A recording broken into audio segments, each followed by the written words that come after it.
Salut tout le monde, c'est parti avec cette nouvelle page sportive d'aujourd'hui. Les footballs est facile, mais difficile de jouer facile. On vous amène trois grands sujets qu'on va débattre car je ne serai pas seul. Je serai accompagné par Monsieur Ben Mouhima. Avec lui, je suis en train de lui souhaiter. Vous êtes le bienvenu.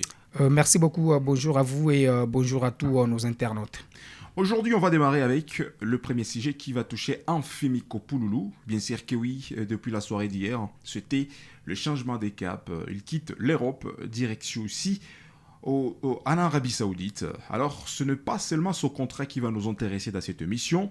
Également, nous parlerons de sa grande carrière côté RDC. Est-ce qu'il y aura de la chance de voir Anfimi Kopouloulou débarquer côté RDC avec les grands projets de la phase éliminatoire Cannes 2027?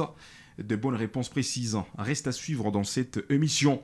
Également, nous toucherons la pré-saison réussie côté RDC. Et là, c'est l'international congolais, les gardiens. Lionel Passy a eu de la confiance hier soir dans son club, car son entraîneur a misé sur sa compétence. Et les voilà. Les gardiens étaient infranchissables de le début de la rencontre jusqu'à ce qu'il a cédé sa place. Est-ce que cette nouvelle saison, il sera au rendez-vous comme en portu titulaire dans son club français? Mesdames et messieurs, de grandes analyses positives et négatives. Dans peu de minutes, on vous arrive. Alors, on va cheater cette émission avec ces jeunes joueurs percutants. Il reste exceptionnel, même si il sera toujours dans la deuxième division espagnole. Brian Sipenga hier soir est titularisé avec sa nouvelle formation Almeria car il n'est plus dans Castellón, c'est officiel déjà, avant de lancer la nouvelle saison. Messieurs Ben, pensez-vous d'abord que Anfimi Kopouloulou, un jour il portera les maillots de la RDC, âgé de 27 ans, le voilà. Il quitte l'Europe car la saison passée, il était dans FC Jagiellona au niveau de la Pologne, là où il était élu le meilleur buteur de son club. Une fois terminée la saison, il n'a pas pu renouveler les contrats avec les clubs polonais et le voilà après quelques semaines de la pause. Avant de démarrer la nouvelle saison, bien sûr, il y a une équipe saoudienne qui recrute d'une manière officielle Anfimi Kopouloulou avec un contrat de 3 saisons. Il passera ces 3 saisons au niveau d'Arabie Saoudite. Il dit bye-bye à l'Europe. Pensez-vous qu'il va intéresser encore plus la République démocratique du Congo une fois être à l'extérieur de l'Europe? Ça dépendra du sélectionneur national. C'est lui qui détient la clé de la sélection des différents joueurs. En voyant les performances d'Anfimi Kopouloulou avec son dernier club en Pologne, les stats déjà l'envoyaient dans un club du top niveau en Europe. Malheureusement, c'est en Arabie Saoudite où l'attaquant congolais trouve un point de chute et puis encore avec un contrat de 3 saisons, donc pour dire que le joueur est blindé de ce côté-là pour 3 saisons. Donc facilement je comprends que c'est aussi un joueur, un attaquant moyen.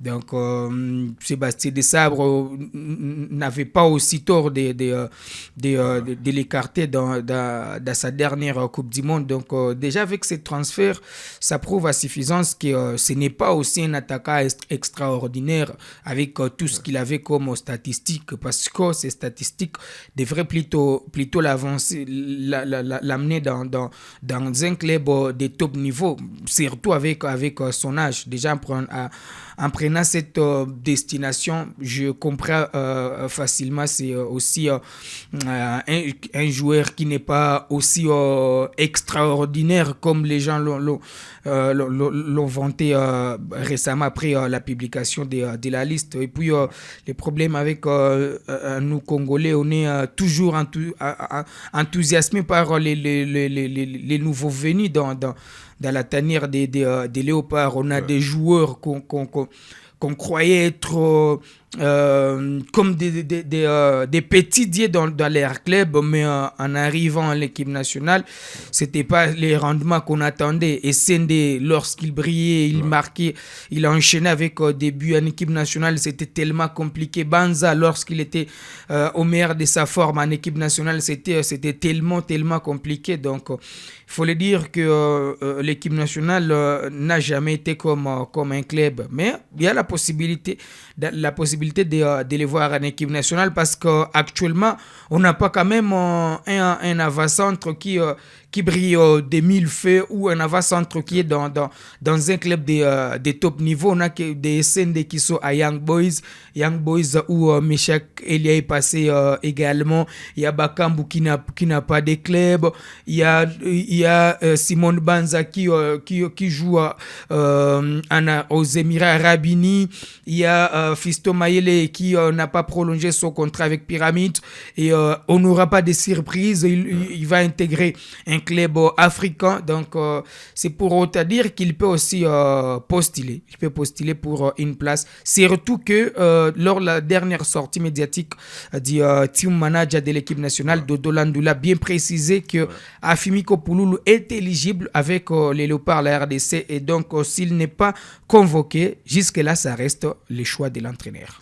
Alors et là, nous sommes en train de dire courage et surtout bonne chance à Afimi Kopouloulou qui a fait un contrat de 3 saisons dans une belle équipe saoudienne appelée Al Hazem. C'est la nouvelle équipe dans laquelle désormais l'ancien joueur formé dans FC Bâle en Suisse évoluera. Alors, toujours sur ces sujets de Léopard, on peut aussi parler de ces portiers qui étaient titulaires dès le début de la compétition mondiale, la Coupe du Monde, côté RDC, jusqu'à ce que la RDC a été éliminée face aux Anglais au 16e de finale. Lionel Passy, après le moment de la Coupe du Monde, il faudrait faire les retours dans son club français, les Havrais. Les voilà hier soir pour le match amical de la pré-saison. Il a été titularisé par son entraîneur. Il a disputé la première partie de la rencontre face à l'équipe anglaise des Touazébé.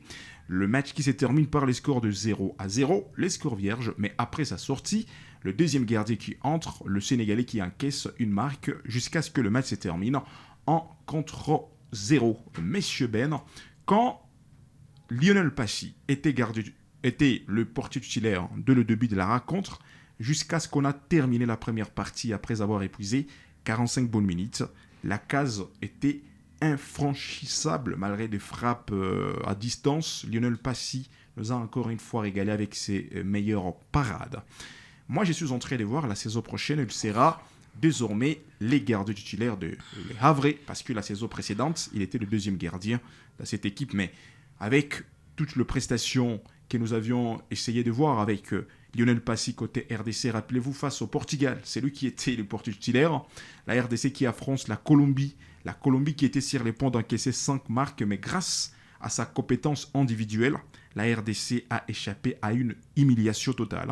Et la dernière rencontre, Angleterre contre RDC, même les images qui ont circulé Bellingham sur Lionel Passy, c'était grâce à sa prestation.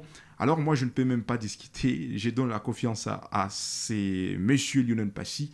Moi, je le vois comme titulaire indiscutable la saison prochaine. Bon, la saison prochaine, déjà, il y aura une fois de plus une concurrence avec Moura Idia, les portiers sénégalais qui a été titulaire lors de la dernière saison. Déjà, en partageant des matchs ou des minutes, où les Congolais jouent à 45 minutes, ils cèdent la place aux Sénégalais. Donc, déjà avec cette politique de se partager des minutes, ça prouve à suffisance que les clubs a besoin de ces deux joueurs et que peut-être il y aura certains matchs où les joueurs, les deux gardiens vont départager. Donc, tout dépend du début de la saison. Donc, si l'un démarre tambour battant la compétition, la Ligue 1, il va enchaîner avec des titularisations. Et si c'est l'autre qui démarre mal, donc ça va se jouer. En tout cas, la titularisation entre les deux va se jouer sur les petits détails. Et pour terminer cette page d'information, on peut aussi toucher l'international congolais Brian Chipenga. Une fois quitté FC Castellón, l'équipe de la deuxième division espagnole, il s'était engagé encore une fois, toujours dans la même ligue, la deuxième division espagnole, cette fois-ci avec Almeria. C'est hier soir, il a démarré sa rencontre amicale pour la philosophie de préparer la nouvelle saison avec sa nouvelle formation. Et les voilà, titulaire, il a livré la majorité de la rencontre car il a été remplacé après 63 bonnes minutes jouées. Brian Chipenga en forme, percutant, il était capable aussi de nous montrer des petits dribbles de centre exceptionnels. Et nous sommes en train de lui souhaiter bonne préparation et surtout bonne chance à la nouvelle saison qui arrive très bientôt. Alors c'est par ici que nous bouclons cette page d'actualité. C'est un meilleur plaisir d'être avec vous sur ce même plateau sportif, Monsieur Ben. Merci beaucoup Deos et merci à tous nos internautes. Abonnez-vous, partagez les liens de cette vidéo. Vous avez des questions à nous laisser, faites-les dans les commentaires. Le football est facile, mais difficile de jouer facile.